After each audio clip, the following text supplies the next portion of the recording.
Calmations qui ont secoué mardi matin l'aéroport international, suivi par l'explosion d'une bombe dans une rame de métro en centre-ville. Ces attaques coordonnées, dont l'une par un kamikaze, selon le parquet fédéral, ont paralysé la capitale belge et européenne. Le Premier ministre Charles Michel a évoqué un moment de tragédie pour la Belgique où un deuil national de 3 jours a été décrété.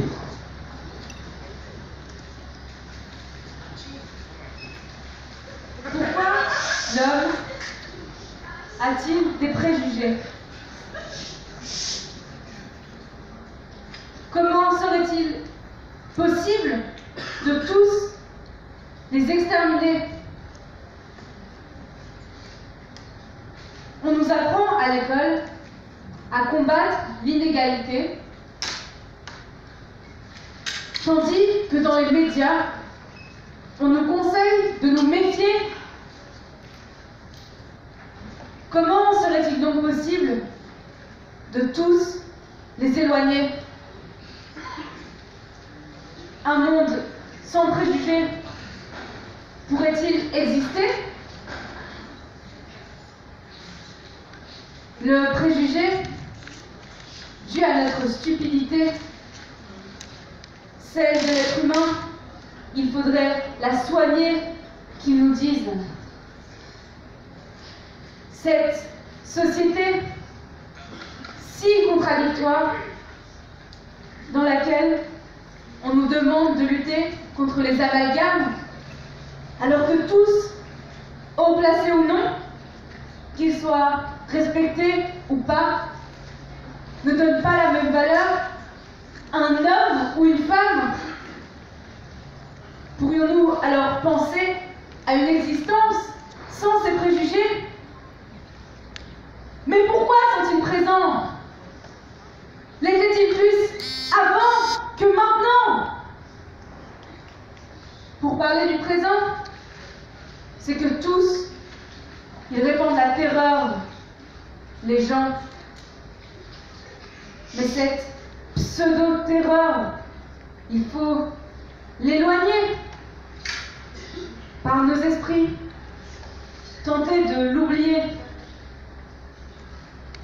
en être conscient, sans s'en méfier constamment, car c'est en remettant les comptes à zéro, en constatant que tous les humains sont égaux, en ne catégorisant pas les gens par couleur, comme une vulgaire boîte de marqueurs, nous nous devons de faire table rase, de communiquer, d'accueillir l'autre avec de belles phrases. Je vais redemander, pourquoi l'homme a-t-il des préjugés? Comment serait-il possible de tous les exterminer? Je n'ai pas de réponse précise. Je ne suis pas à la voix de la raison. Mais en tenant compte de toutes ces bêtises que sont les préjugés, qu'on se le dise, je ne pourrais que finir con.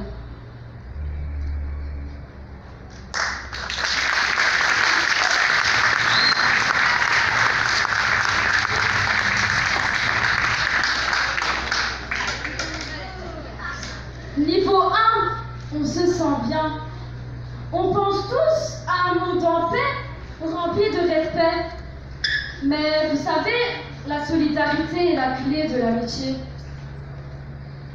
Niveau 2, on commence tous à être anxieux.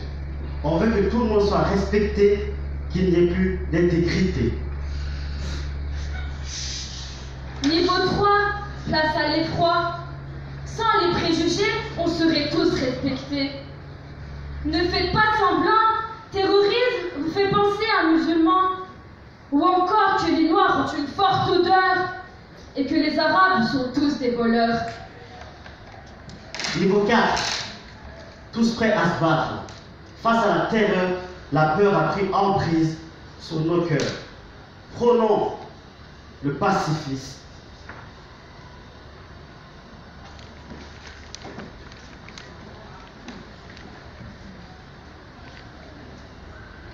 Les religions ne sont pas une honte. Assumons-nous, bordel. Chacun sa culture, chacun son histoire. Être différent n'est pas une faiblesse.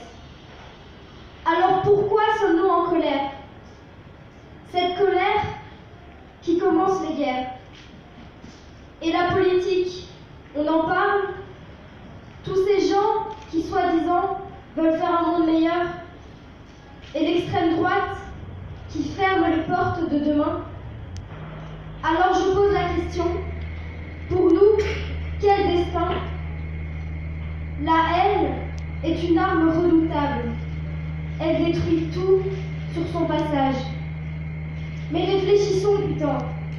Il suffit d'un minimum de bon sens pour comprendre que le monde part en couille, tout ça parce que des gens n'acceptent pas les différences.